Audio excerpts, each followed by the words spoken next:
ജനങ്ങളുടെ ആവശ്യങ്ങൾ അംഗീകരിച്ചു കൊടുക്കുന്നതിലും നടപ്പാക്കുന്നതിലും മറ്റു പ്രയാസങ്ങളൊന്നുമില്ലെങ്കിലും ഒരു പ്രത്യേക മനോഭാവത്തോടെ കാലതാമസം ഉണ്ടാക്കുന്നതിന് ശ്രമിക്കുന്ന ചിലരെയും കാണാൻ നമുക്ക് കഴിയും.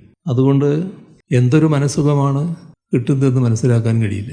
യഥാർത്ഥത്തിൽ കാര്യങ്ങൾ വേഗത്തിൽ നടപ്പാക്കുമ്പോൾ നിങ്ങളുടെ മുന്നിൽ വരുന്ന പാവപ്പെട്ട മനുഷ്യരുടെ നിഷ്കളങ്കമായ ആ ചിരിയാണ് നിങ്ങൾക്ക് ഏറ്റവും വലിയ മനോസുഖം തരിക. ആ ഓർമ്മ എപ്പോഴും ഉണ്ടാകണം. നമ്മുടെ സർക്കാർ ഈ കാര്യത്തിൽ പലതരത്തിലുള്ള ഇടപെടലുകളാണ് നടത്തിക്കൊണ്ടിരിക്കുന്നത്. ഈ പറയുന്ന ജനങ്ങളെ കണ്ടുകൊണ്ടുള്ള ഇടപെടലാണ് സർക്കാർ നടത്തുന്നത്. വേഗത്തിൽ കാര്യങ്ങൾ നിർവഹിക്കുക. ഭരണത്തിൻ്റെ സ്വാദ് ശരിയായ രീതിയിൽ ജനങ്ങൾക്ക് ലഭിക്കണം. അതിനാണ് 900-ലധികം സർവീസുകൾ ഇപ്പം തന്നെ ഓൺലൈനായി മാറ്റിയിട്ടുള്ളത്. നിങ്ങളുടെ മേഖലയിൽ വില്ലേജ് ഓഫീസുകളടക്കം സ്മാർട്ടായി മാറുകയാണ്.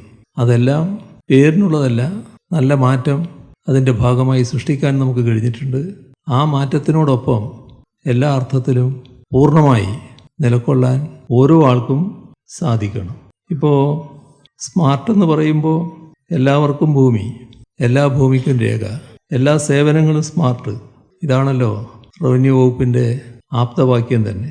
അതിനുതകുന്ന ഇടപെടലുകളാണ് സർക്കാരിൻ്റെ ഭാഗത്തുനിന്നുണ്ടാകുന്നത്.